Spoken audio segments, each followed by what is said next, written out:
నా పేరు ఎంకేకాలం అంజన్ రెడ్డి. నేను హైకోర్టులో గత 17 సంవత్సరాలుగా పనిచేస్తున్నాను. అంతకుముందు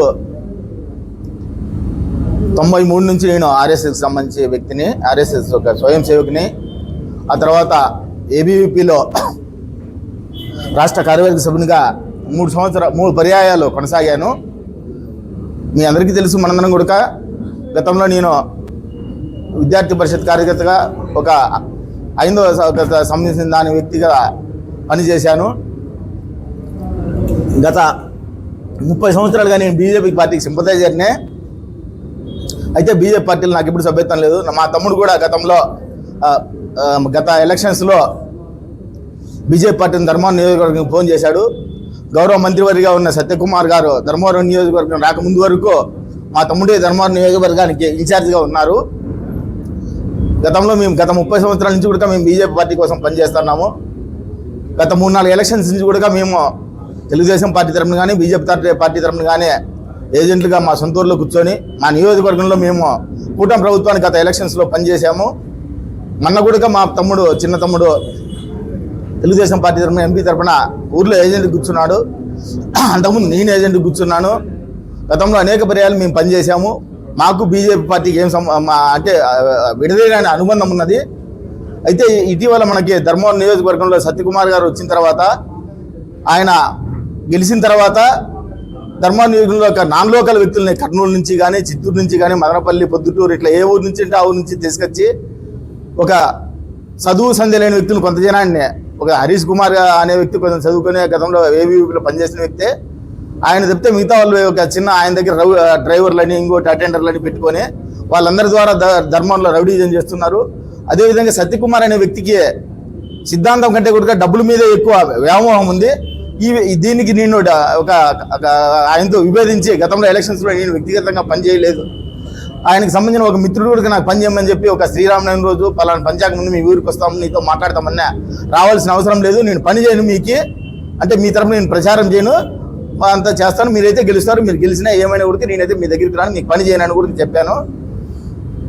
దీంతో మాకు అప్పటి నుంచి విభేదాలు ఉన్నాయి.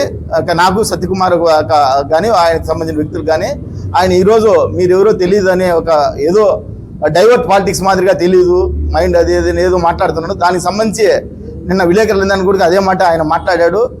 నాకు గతంలో ఒక కొన్ని రోజుల నుంచి కూడా ఈయన ఎవరైతే ఉన్నారో సత్యకుమారు, ఆయన అనుసార వర్గం నుంచి విపరీతమైన థ్రెట్స్ వస్తున్నాయి. అయినా కూడా నేను లెక్క చేయడం లేదు. మొన్న 19వ తేదీ నేను ధర్మవరం ఆసుపత్రిలో మా అన్నకి ఏదో హెల్ప్ చేయడానికి నేను వెళ్ళాను, కొంచెం రమ్మని. ఆ రోజు ఉదయమే నేను హైదరాబాద్ నుంచి వచ్చి హైదరాబాద్ ట్రైన్ దిగి ఇంటికి కానీ పోకుండా మా ఆయన రమ్మన్నందువల్ల హాస్పిటల్కి వెళ్ళాను. ఆ టైంలో అక్కడ ఒక వ్యక్తి గంగలకుంట గోపాల్ రెడ్డి అనే గతంలో బీజేపీ పార్టీకి ధర్మవరం నియోజకవర్గానికి కూడా ఇన్ఛార్జిగా ఉన్న వ్యక్తి, ఆయన మాకు పరిచయము. ఆయన వచ్చేసి మా కాంట్రాక్ట్ వర్కులు చేశారు, నాకు బిల్లులు చేయలేదు, నువ్వు సూపరింటెండెంట్కి చెప్పు అని చెప్పడంతో సరేలేనా. అంతలోనే ఆయనకు సంబంధించిన వ్యక్తులు వచ్చారు, సూపరింటెండెంట్తో కూడా మాట్లాడాడు. ఆయన గొడవపడి ఇంజనీర్ ద్వారా నేను చెప్పిస్తానని చెప్పి ఆయన వెళ్ళిపోయాడు కోపంగా బయటికి. ఆ తర్వాత సూపరింటెండెంట్ గారితో వెళ్ళి ఏం జరిగింది సార్, ఏం విషయము అని అడిగితే, సార్ కొన్ని వర్కులు ఇంకా పెండింగ్ ఉన్నాయి, రాండి సార్ మీకు కాలని చూపిస్తాను, మీరు చెప్తారు అని చెప్పి తీసుకొని పోయి మేము అక్కడ ఏదైతే ఓపీ అవుట్ పేషెంట్ విభాగం దగ్గర బయట హాస్పిటల్ దగ్గర అవుట్ పేషెంట్ విభాగం ఉంటుంది కదండి లోపల కంపెనీలో, అక్కడ వెళ్ళి ఆ వర్క్ ఏదైతే జరిగిందో అది పెండింగ్ ఉందని చెప్పి సూపరింటెండెంట్ గారు వర్క్ ఏదైతే చూపిస్తున్నారో ఆ వర్క్ చూస్తాను. అదే టైంలో అక్కడ హరీష్ ఆయనకు సంబంధించిన వ్యక్తులందరూ అక్కడికి వచ్చారు.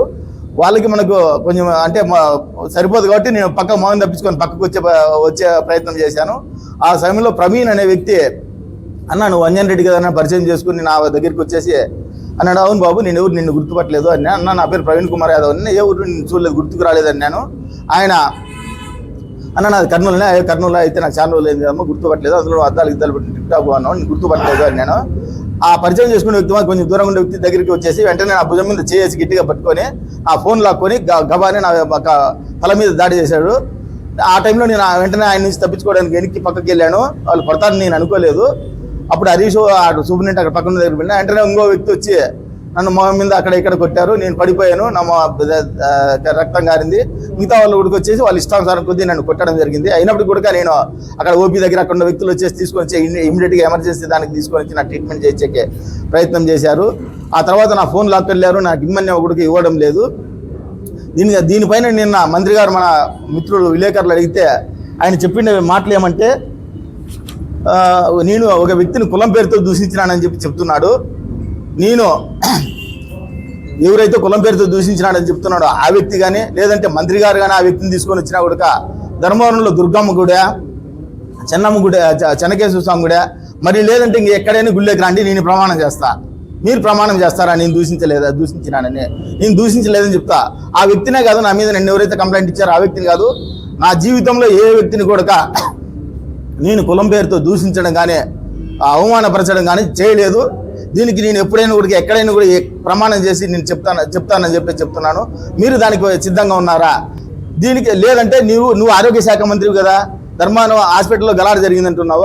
హాస్పిటల్ అనేది సీసీటీవీ సర్వైలెన్స్లో ఉంది, తీసుకొచ్చి నువ్వు బయటికి పెట్టి నేను తిట్టానని చెప్పేసి వ్యక్తి నన్ను గొడవ పడినట్లుగానే అక్కడ నేను తిట్టలేదని చెప్తే నువ్వు ధర్మవరం శాసనసభ్యునిగా నువ్వు రాజీనామా చేస్తావని చెప్పి సత్యకుమార్ గారికి సందర్భంగా సవాల్ చేస్తున్నాను.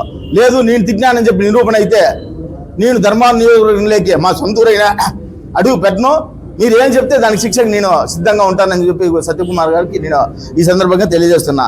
అదేవిధంగా ఆయన ఇంకో విషయం చెప్తున్నాను. ధర్మవరం నియోజకవర్గంలో యొక్క ఏదైతే ఆర్టికల్ 19(1)A ప్రకారం మనకు రాజ్యాంగం కల్పించిన ఒక ఫండమెంటల్ రైట్ ప్రకారం వాక్ స్వాతంత్రం ఉందో దాని ప్రకారం ఎవరైతే ఫేస్బుక్లో దీంట్లో ప్రశ్నిస్తారో లేదంటే డైరెక్ట్గా అడుగుతారో వాళ్ళందరి మీద దాడి చేసే పరిస్థితి ఉంది.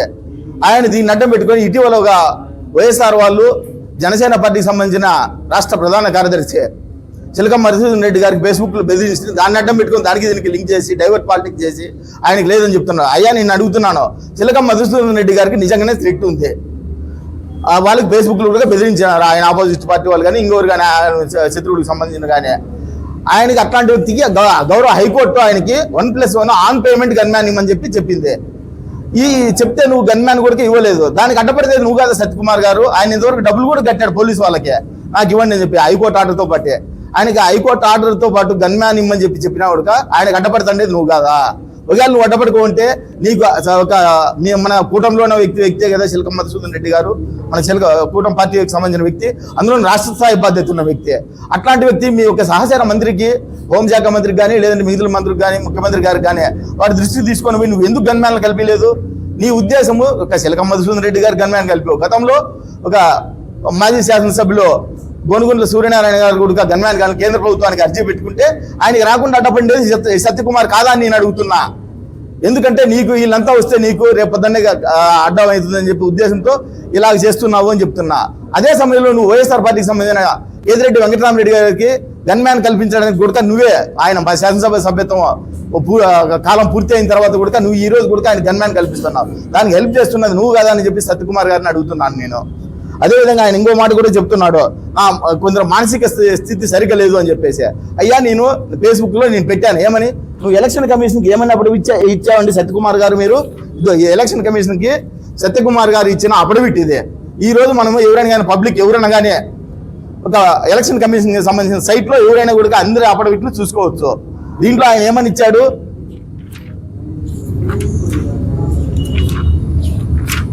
స్పౌస్ అని ఉంది, స్పౌస్ అనే దగ్గర నిల్ అని ఇచ్చాడు, అంటే భార్య లేదు అని ఇచ్చాడు. ఆ భార్య లేదు అని అఫిడవిట్ ఇచ్చిన వ్యక్తి ఇవన్నీ చూడండి, ఇవన్నీ ఫేస్బుక్లోను పత్రికల్లోనూ అన్నీ వచ్చినాయి. ఇవే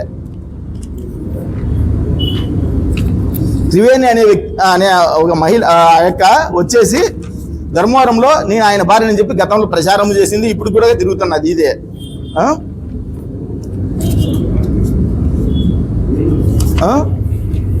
ఇది నేను పెట్టాను ఇదే.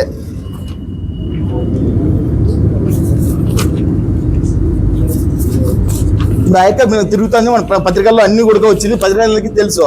అట్లాంటి వ్యక్తి నేను, ఆ యొక్క అంత మంచి వ్యక్తి చూస్తానే మహాలక్ష్మి లాగా ఉంది, నువ్వు నాకు భార్య లేదు అని చెప్పేసి ఆయన ఇంతవరకు నా భార్య అని చెప్పి చెప్పలేని పరిస్థితి ఉంది. అంటే ఇది ఒక మహిళగా ఆ యొక్క నువ్వు అవమానించినట్లు కదా.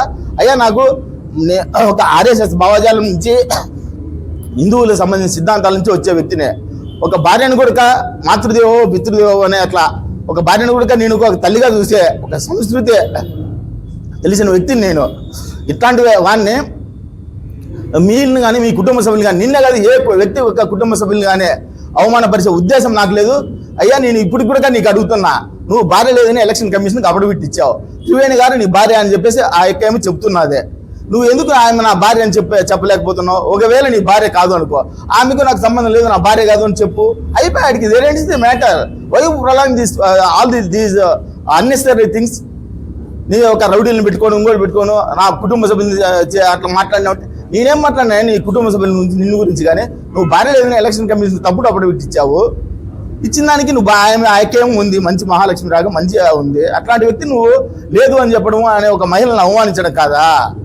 చెప్పండి సత్యకుమార్ గారు, నేనేమన్నా మాట్లాడితే నేను దాని మీద నా మీద లీగల్ యాక్షన్ తీసుకోండి. ఒకవేళ నేను ఏమన్నా ఫేస్బుక్లో కానీ ఇంకోటి కానీ వ్యక్తిగతంగా నేనేమనంటే నా మీద లీగల్ యాక్షన్ తీసుకో. అంతేగాని రౌడీలను పెట్టి దాడి చేస్తావా నువ్వు? ఇది ఎంతవరకు సమంజసము? భారత రాజ్యాంగం ఏదైతే నాకు ఫండమెంటల్ రైట్ ఇచ్చిందో దాని ప్రకారం నేను మాట్లాడుతున్నా. నువ్వు దాడి చేసినది ఒక వ్యక్తి మీద కాదు, గుర్తుపెట్టుకో సత్యకుమార్ గారు. ఒక న్యాయ వ్యవస్థ మీద దాని మీద చేసావు. ఒక ఇంజనీర్ అనే వ్యక్తి ఎవరైనా ఎలా అయితే ఒక బిల్డింగ్ కట్టడానికి అన్నిటికీ ఎట్లా ఉంటాడో ఆ విధంగా ఒక లాయర్ అనే వ్యక్తి సోషల్ ఇంజనీర్. సమాజంలో ఏదైతే సమస్యలు ఉంటాయో వాటి అన్నిటి మీద మాట్లాడాల్సిన బాధ్యత ఒక లాయర్గా అందరి మీద ఉంది. మనమందరికీ కూడా తెలుసు, ఈరోజు ప్రజలందరూ కూడా గమనించవచ్చు. గతంలో స్వాతంత్ర సమయంలో ఇక్కడ పనిచేసిన అనేక మంది నాయకులందరూ కూడా లాయర్లే. ఎందుకు? ఒక సోషల్ రెస్పాన్సిబిలిటీతో లాయర్లు అందరూ మాట్లాడారు. ఈ రోజు నీకు రౌడీజము దౌర్జన్యంతో మాట్లాడలేదంటే నేను లాయర్గా నేను మాట్లాడుతున్నానయ్యా. మిగతా వాళ్ళు మాట్లాడలేదంటే వాళ్ళని ఎంతమందిని దాడి చేశావు? గతంలో నువ్వు సంక్రాంతి పండుగ రోజు ఒక సంక్రాంతి ముగ్గులు పోటీలు పెట్టిన రోజు నైట్ ఒక కాలేజీ వ్యక్తి యాజమాన్యానికి సంబంధించిన వాళ్ళ తండ్రి మీద నువ్వు దాడి చేసి కాలేజీ గ్రౌండ్ వరకు తీసుకొని పోయి కొట్టింది నిజం కాదా? నిన్న కాక మొన్న గాంధీనగర్లో పానీపూరి వాళ్ళ దగ్గర గలాట పెట్టుకునేది నిజం కదా? నీ యొక్క అనుచరులు నువ్వు ధర్మారంకి వేరు ప్రాంతాల నుంచి డిప్లాయ్ చేసినావు, వాళ్ళంతా గలాట పెట్టుకున్నారు, అది నిజం కాదా? మొన్న నేను గవర్నమెంట్ హాస్పిటల్లో ట్రీట్మెంట్ తీసుకుంటే నీ అనుచరుడు ధర్మాన్ని వ్యక్తి అదే వాటిలో గలాట చేసుకునే వార్డుల మీద, నర్సుల మీద, డాక్టర్ల మీద కొట్టడానికి పోయింది నిజం కాదా? నువ్వు ధర్మవరంలో అనంతపురం నియోజకవర్గంలోను, ఉమ్మడి నియోజకవర్గంలోను అన్ని చోట్ల నువ్వు రౌడీజాన్ని ప్రోత్సహించాలనుకుంటున్నావు సత్యకుమార్ గారు. నువ్వు చేసుకో, నువ్వు ఏదైనా చేసేదని చేసుకో, నువ్వు డెవలప్ చేస్తానని చెయ్యి. అంతేగా నువ్వు ధర్మవరం నియోజకవర్గంలో వచ్చేసి భారతీయ జనతా పార్టీ నాశనం చేస్తాను, ఇక్కడ ఉండే వాళ్ళు ఎవరు కూడా గతంలో పనిచేసిన వాళ్ళు లేదు, నేను ఎవరినో తెస్తాను, నా బిజాన్ని ఎత్తేసి నా ఒక బిజినెస్ చేసుకొని నేను వెళ్ళిపోతాను, ఆ తర్వాత మీ అవసరాలు మీరు అంటే దానికి ఒప్పుకుంటే ప్రశ్నే లేదు. మీరు అందరూ కూటమిలోనే ఉన్నాము, దానికి మీరు ఖచ్చితంగా భవిష్యత్తులో కూడా నేను ఖచ్చితంగా ప్రశ్నించాలని సత్యకుమార్ గారికి ఈరోజు ఈ విధంగా మీ పత్రికాముఖంగా తెలియజేస్తున్నా. అదేవిధంగా సత్యకుమార్ గారు ఏమంటున్నారండి, మానసిక సభ్యులు సరే ఎవరెవరు హద్దులు చూసుకోవాలా, సంతృప్తిగా ఉండాలా, విచారం నా పనితీరు బాగా సంతృప్తిగా ఉంది, ధర్మానుపేరు విపరీతమైన సాటిస్ఫాక్షన్తో ఉన్నారు అంటున్నారు. అయ్యా, మీరు సత్యకుమార్ మంత్రిగా ఉన్నందుకు కదిరి ఒక గేటు ఫ్లైఓవర్ని 2 సంవత్సరాల ఒక పూర్తి చేయలేదు. అంతకుముందు సంవత్సరం ముందే పూర్తి అయింది, దాదాపు 3.5 సంవత్సరం అయింది ప్రారంభమై. 2.5 సంవత్సరం అయినా దాన్ని ఇంతవరకు ముందుకు కూడా కదలలేదు. ఆ రోడ్లో పోవాలంటేనే మొగమంతా దుమ్ముతో కప్పుకొని పక్కన విపరీతమైన డస్ట్ ఉంది. అదేవిధంగా హ్యాండ్లూమ్ క్లస్టర్ అనేది ఉంది. హ్యాండ్లూమ్ క్లస్టర్ అనేది ధర్మవరానికి గుండెకాయ లాంటిది.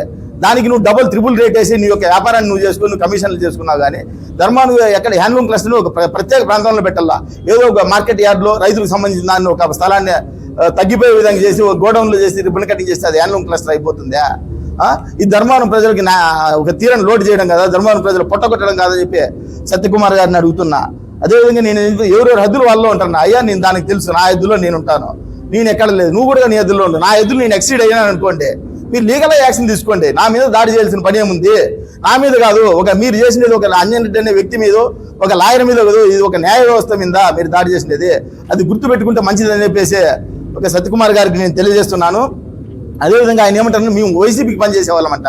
అయ్యా, నేను వైసీపీకి పనిచేసే పని అయితే ఈరోజు వెంకటరామరెడ్డి అనే వ్యక్తి కాదు, నేను ఎమ్మెల్యేగా నిలబడినా వైసీపీకి పనిచేసేది. నాకు డైవర్ట్ పాలిటిక్స్ చేసిన అవసరం లేదు. నువ్వు ఏదో డైవర్ట్ చేయడం వైసీపీ వ్యక్తులు అంటావు మమ్మల్ని. మేము పుట్టినప్పటి నుంచి కూడా ఇప్పటి వరకు ఒక హైందవ సిద్ధాంతాల కోసం పనిచేసిన వ్యక్తులము. సత్య వరకు కూడా కాశాన్యాతో చేస్తాం. అట్లాంటి వ్యక్తుల్ని మేము స్థానికుల్ని మమ్మల్ని కాదని చెప్పేసి నీకు ఎవరెవరిని అనిమిషిస్తుల్ని వేరే ప్రాంతాల నుంచి, వేరే జిల్లాల నుంచి, వేరే రాష్ట్రాల నుంచి తీసుకొని వచ్చి నీ యొక్క పబ్బం గడుపుకోవడానికి మమ్మల్ని కాదంటావా నువ్వు? మేము వైసీపీ వాళ్ళని అంటావా? నీకు ఎంత ధైర్యం అని చెప్పి సత్యకుమార్ గారిని అడుగుతున్నా. అయ్యా, నువ్వు ఒకసారి మా చరిత్ర చూసుకో, మా కుటుంబ చరిత్ర చూసుకో, ఒకసారి మాట్లాడే ముందు అట్లాంటివి తీసుకొని మాట్లాడు. నువ్వు నీకేదో వచ్చావు, నీకు నాన్ లోకల్లో ఎవరు ఏమో తెలియదు, నీకు తెలియకుంటే తెలిసిన వ్యక్తులను పెట్టుకొని మాట్లాడాలా కనుక్కొని. అది లేదు, ఇది లేదు నీకు. ఏదో గతంలో మనకు పల్లెలో సామెత ఉంది, చింతకాయలు అమ్మే వాళ్ళకి సిరిమానం వస్తే మళ్ళీ చింతకాయలు చూస్తే ఇదేం కాయలు వంకర టింకర కాయలు ఉన్నాయి అని. అట్లా ఆయన ఎవరో నాకు తెలియదు అంటాడు. అంటే నీకు కొంచెం మంత్రి పదవి వచ్చాక మేము ఎవరో నీకు తెలియకోకుండా పోయిందా? ఏం మాట్లాడతారండి సత్యకుమార్ గారు? కొంచెం మాట్లాడే ముందు తెలుసుకొని మాట్లాడండి ఎవరు ఏమి ఎట్లా అనేది. నువ్వు ఏదో ఈరోజు దాడి చేసిన మేము బీజేపీ పార్టీని మేము ఇంకోటి వదిలిపోయే ప్రశ్న కాదు. నువ్వు ధర్మాన్ని ఎవరైతే స్థానికేతరులు ఎవరినెవరిని తెచ్చినావో వాళ్ళందరినీ కూడా నువ్వు దయచేసి బయటికి పంపించేసి స్థానికులను పెట్టుకోవా. ఈ సత్యసాయి జిల్లాలో కానీ ధర్మాన్ని స్థానికంగా నీకు కార్యాలయంలో పనిచేసే పనికొచ్చే వ్యక్తులు ఎవరు లేరా? అంత నీచంగా ఉన్నామా మేము స్థానికులము? ఏం మాట్లాడుతుంటారు? వీళ్ళందరినీ తెచ్చుకో, నీకు తెచ్చుకో, నీ పని చేయలేరా? నీకు పని చేయలేకుంటే నువ్వు మంచి వాళ్ళని పెట్టుకో, నీకు నమ్మకమైన వాళ్ళని మంచి వాళ్ళని పెట్టుకో. మీ పలానా వాళ్ళని పెట్టుకోవాలని చెప్పలేదు కదా. అంటే మా స్థానికులందరినీ అవమానించడం కదా ధర్మాన్ని నియోజకవర్గంలో మా దగ్గరికి వచ్చి మేము మా ఓట్లతో నువ్వు గెలిచి మా ప్రజల్ని మమ్మల్ని అవమానిస్తావు నువ్వు. ఇది నువ్వు ఆలోచన చేసుకోవాలా. ఇది చేసుకుంటే నీకు రాజకీయ భవిష్యత్తు ఉంటుంది. లేదంటే ధర్మాన్ని నియోజకవర్గంలో ఎవరైతే ఈరోజు ఏబీవీకి సంబంధించిన పూర్వ కార్యకర్తలు కానీ ధర్మాన్ని స్థానికంగా ఉన్న బీజేపీ కార్యకర్తలు కానీ జిల్లాలో ఉన్న బీజేపీ కార్యకర్తలు కానీ బీజేపీ జెండాలే పట్టుకొని నీ ధర్మాల్లో నియోజకవర్గంలో తిరక్కోకుండా అడ్డుకునే పరిస్థితి అంతవరకు తెచ్చుకోవద్దని చెప్పేసి సత్యకుమార్ గారికి నీ సలహాలు సజెస్ట్ చేస్తున్నాను. కాబట్టి అదేవిధంగా ఆయన ఇంకొక మాట కూడా అంటున్నాడు, నా వ్యక్తిగత విషయాలు మాట్లాడినాను అన్నాడు. వ్యక్తిగత విషయాలు మాట్లాడుతుంటే నువ్వు పబ్లిక్గా చెప్పి ఇది మాట్లాడినవా, ఇది తప్పు అని పిలిచి మాట్లాడు. నేను మాట్లాడడానికి సిద్ధంగా ఉన్నా. లేదు అనుకో, దానికి ఒక సిస్టమ్ ఉంది ఆర్గనైజేషన్లో. ఆర్ఎస్ఎస్ వాళ్ళని పెద్దలను కలుపుదాం, మాట్లాడదాం. నువ్వు రా, నేను వస్తా. వివాదం పిలుస్తావా, ప్రాంత ప్రచారకులను పిలుస్తావా, లేదు ఒక ప్రాంత బీజేపీ ప్రాంత సంఘటన పిలుస్తావా, పిలుస్తావు. మేము వస్తాం, ఎవరెవరు ఉన్నామో అంత. నిన్ను అవమానించినట్లు ఏమని ఉంటే నువ్వు చెప్పు. దాని మీద నువ్వు ఏం చెప్పినా నిన్న పెద్దలు ఏం చెప్తే దానికి నిర్ణయం కట్టుబడి ఉంటా. అంతేగాని ఎలక్షన్ కమిషన్కి ఒకప్పుడు ఒకటి ఇచ్చి నాకు ఒకటి ఇచ్చి ప్రజలకు ఒకటి చెప్తానంటే మాత్రం ఒప్పుకునే ప్రశ్న లేదు. మనం నువ్వు చేసే వ్యక్తి నీ నీకు ఒక సంబంధించిన విషయం కాదు, ఇది ఆర్గనైజేషన్కి సంబంధించిన విషయము. ఎందుకంటే నువ్వు ఒక బాధ్యతలో ఉన్నావు, ఆర్గనైజేషన్ నీకు ఒక బాధ్యత ఇచ్చింది. అది చేసేటప్పుడు నువ్వు జాగ్రత్తగా ఉండాలని చెప్పేసి సత్యకుమార్ గారికి తెలియజేస్తున్నా. అయ్యా, ఇది నా వరకే పోయింది దాడి అనేది. మీరు కావాలంటే మా ఊరి గురించి కానీ మా ఫ్యాక్షన్ ఎట్లాంటిది ఆ ఊరు అనేది కనుక్కోండి. మేము కానీ దాడులు చేయాలనుకుంటే నువ్వు కానీ ధర్మంలో తిరగలేవు, నువ్వు నీ అనుచరులు ధర్మంలో ఉండలేరు, మేము దాడులు చేయవు. కానీ అది మా నైజం కాదు. గతంలో కూడా మా మీద అనేక పర్యాయాలు మేము విద్యార్థిగా ఉన్న సమయంలో కానీ అనేక సార్లు మా మీద అనేక ఇట్లాంటి దాడులు జరిగాయి. దాడులు, కేసులు, పోలీస్ స్టేషన్లు, జైళ్ళు ఇవన్నీ మాకేం కొత్త కాదు. దీనికి అన్నిటికీ మేము తాటాకు చెప్పులకి భయపడిపోయే కుందేళ్ళం కాదు. మేము కూడా అక్కడి నుంచినే వచ్చిండే వాళ్ళము. నువ్వు ఏదో 6 నెలల్లో సంవత్సరం ఏవీపీలో పనిచేసావు, ఆ తర్వాత ఏదో కేసుల్లో ఇరుక్కున్నావు, ఆ తర్వాత హిందీ వస్తుందని వెంకయ్యనాయుడు గారి దగ్గరికి పోయావు. మాది పంపించింది కూడా ఏవీపీ నాయకులే. ఆ తర్వాత నువ్వు ఏదో వచ్చింది చెప్పేసి ఈరోజు ఏదేదో మాట్లాడతానంటే దానికి ఒప్పుకునే ప్రశ్నే లేదు. దయచేసి నువ్వు మనమందరం ఒక సిద్ధాంతం కోసం దానికోసం పనిచేసిన వ్యక్తులము. ఒక స్నేహపూర్వక వాతావరణంలో పనిచేస్తే ధర్మవరం నియోజకవర్గం డెవలప్ అవుతుంది. ధర్మవరం నియోజకవర్గంలో మీ పార్టీ, నేను తెలుగుదేశం పార్టీ, మీ బీజేపీ పార్టీ కూడా డెవలప్ అవుతుంది. నేను టీడీపీ పార్టీ, గతంలో నేను లీగల్ సెల్గా కూడా పనిచేశాను. ఇప్పుడు కూడా నాకు టీడీపీ పార్టీకి సంబంధించిన సభ్యత్వం ఉంది. నేనైతే టీడీపీ పార్టీకి సంబంధించిన లీగల్ సెల్ రాష్ట్ర కోశాధికారిగా నేను గతంలో పనిచేశాను. అధికారంలో ప్రభుత్వం అధికారానికి వచ్చే ముందు. ఇప్పుడు కూడా నేను టీడీపీ పార్టీలో సభ్యుడిని. అయ్యా, నువ్వు బీజేపీ పార్టీని అట్లని బీజేపీ పార్టీని నాశనం చేస్తాను, నేను ఇంకోటి చేస్తానంటే మా పార్టీ దాంట్లో మా కుటుంబ సభ్యులు కూడా ఉన్నారు. కాబట్టి దానికి నేను ఒప్పుకునే ప్రశ్నే లేదు. కాబట్టి బీజేపీ పార్టీ అని కూడా అయినా ఎక్కడి నుంచి అయితే వచ్చానో దానికి సంబంధించిన వ్యక్తిని. కాబట్టి దానికి నీ పద్ధతి మార్చుకుంటే బాగుంటుంది. ధర్మంలో ఎవరైతే నాన్ లోకల్ వ్యక్తులను తెచ్చావు వాళ్ళందరినీ పంపించు. నీకు నమ్మకమైన వ్యక్తుల్ని, నీకు ఎవరైతే విశ్వాసం ఉందో నీ పార్టీ కార్యాలయాన్ని రన్ చేస్తారో దాన్ని కూడా అట్లాంటి వ్యక్తులు ధర్మాన్ని పెట్టుకోవాలా. నీకు నాకేం వ్యక్తిగతంగా శత్రుత్వం లేదు. నా ఆస్తులు నువ్వు బీక్కోలేదు, నీ ఆస్తులు నేను బీక్కోలేదు. కాబట్టి నీకు ఏం వ్యక్తిగతంగా శత్రుత్వం లేదు. నాకు సంబంధించినది ఒక ఆర్గనైజేషన్ బాగుండాలనేది, ధర్మవరం ప్రజలు బాగుండేదని నా ఉద్దేశము, అక్కడ ధర్మవరం అభివృద్ధి చెందాలనేది నా ఉద్దేశం. అంతకుమించి నాకేం లేదని చెప్పి తెలియజేస్తాను.